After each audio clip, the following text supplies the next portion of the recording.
Hello, my name is Meg with Hooper Fit. Thanks for joining me. I am about to do my second hoop tutorial. As promised in my first tutorial, which was basic waist hooping, I'm going to go over a few ways to learn to begin to move with your hoop. It's going to involve just taking steps in different directions, front, back, side to side, and we'll review a few arm positions as well. So let's get started. Again, I've got an appropriate size hoop to my belly button. I like a 1/2 inch. It's not a beginner hoop, so I would recommend a 1 inch, something at least to your belly button when you start, like I mentioned in the first tutorial. But a few things to remember: always concentrate on your takeoff. If you don't start it right, it's not gonna happen for you. So feet shoulder width apart, doing your little wind up, nice and horizontal, and letting it go. Go whichever direction works well for you. I recommend hooping in the direction that is most comfortable when you're learning to first move. Although, as soon as you get the hang of it, practice the other way. I didn't quite do that right away when I started, and I wish I had, so I'm trying to make myself go both ways. Really great for your body, your muscles, evening everything out. Here we go. So, going with our basic waist hooping. I'm doing a bit more of a side-to-side motion. I am going to review a lot of the front-to-back motions when we do our moving around, especially when we're doing forward and back walking. So for me, that looks like this. I'm going to do one foot a little bit in front of the other, do my takeoff, and do a bit more of my front to back.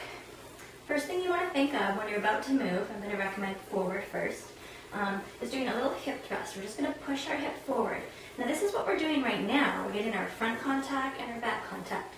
We're going to, so we don't lose it while we walk, is so we're over accentuated, so we don't send the hoop in the wrong direction by not overcompensating while we walk. So here we go. Take a little step forward with my right leg, and I'm going to do a little hip thrust with my right hip at the same time. We're going to thrust it forward. Same thing on my left. Thrust it forward. I'm going to do the same thing in the reverse. I'm going to push my bum back a little and do a little bump as I move back. And it's just creating that contact point so you don't lose it while you move. Okay, so here's what it looks like from the front. Little thrust forward, and back, and back. Okay, side to side. Feet shoulder width apart, doing your takeoff and continuing your basic hooping. Same idea, a little thrust sideways from side to side as we move. So we're going to go stepping to the right first, little thrust.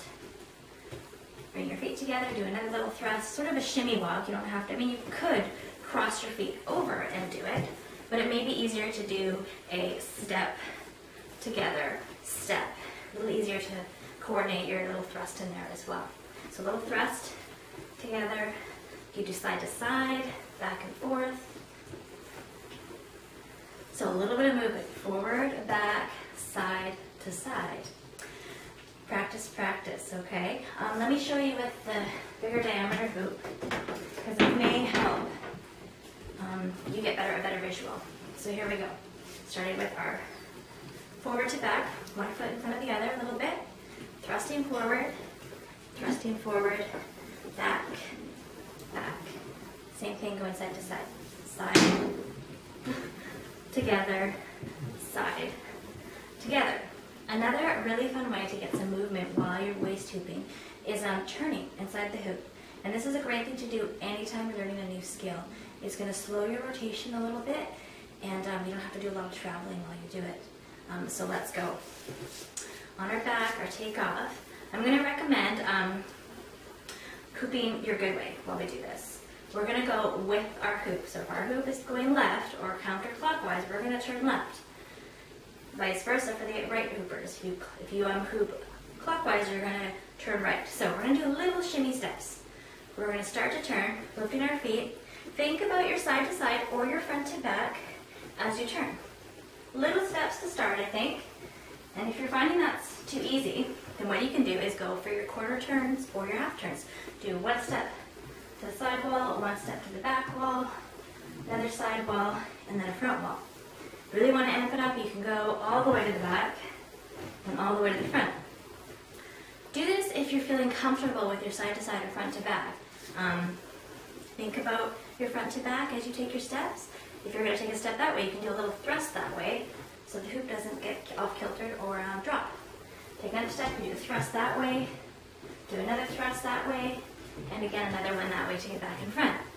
You can clean it up over time with practice. Yeah, I mean, I'm doing 1 foot spins and all that stuff now. Always something to work into, right? When you do this, a 1 foot spin, it sort of gets sustained on your body as you turn, which is a fun way to do it. You can do a little on your body and then foot down. So I think you can even manage that, not even on 1 foot. You can just sort of stall it on your body as you bring it around, which is a fun way to play with it. So, other thing we're going to talk about, this is really great for your upper body strength, and also just defining and toning your muscles. I have had people ask me if I'm doing any other exercises as far as weightlifting and toning my upper body, and the answer is no. I really am just hooping, and I use a really light hoop, so all my off-body work isn't a heavy weight, but it's just that constant keeping my arms up above my head, doing all these lovely big motions. It's toning my body, and people are noticing, which is great. So I really encourage you to be aware of your arms while you're hooping. Great, great full body workout. So here we go. The chicken wing, which I hope I haven't been doing too much. This is the tidy chicken wing, I don't know. So arms to the front, elbows out. Really good workout, bringing them out and bringing them up, which is hard. As you bring your arms up, you're going to feel like your hoop is sort of sneaking down a little bit. To try and save your hoop, you can try and do a little scoop. And this may be helpful if your feet are shoulder width apart. It actually changes your workout and your hooping muscles if you have your feet together, which I think is great for a workout, but if you're trying to learn to save the hoop, you can do a little scoop by just bending your knees. You're changing where it is on your body. So right now it's on my waist. If it's starting to fall down, that's fancier. I can save it, get it to where I want it, and then come up. So you may need to do that as you're changing your arm position, because you're thinking, oh, this feels different. I have to move more. As soon as I move my arms in a different position, it's harder. Harder doesn't mean you're doing a bad job. Harder means you're doing a better workout. So here we go. Arms are out. Bring them up. If you feel like it's dropping, do your little dip to save it. You can bring your feet together as well. Like I mentioned, this is a really good workout. Okay. Arms down. It's fun to really, as you change positions or directions, change your arms when you do that. Helps make it look a little more dynamic and helps the body to brain as well. So here we go. We're going to start the basic hooping. Arms out. I'm about to turn. I'll bring my arms in as I turn. Come back to the front. Put them where I started them. Going to turn the other way. Maybe bring them up above my head. And then back where I started. All of these changing your directions. If you stay in one position the whole time, you're working those muscles, but it's going to give you a lot more coordination and help you in learning any additional tricks we are going to go over in the future tutorials. Just learning to move your arms while you hoop. It doesn't need to be complicated, but it helps you get that body-brain connection. And I think that's what really helped me. I hope that this tutorial helped you. Please feel free to leave a comment, ask a question, anything. Please share it with others if you found it helpful.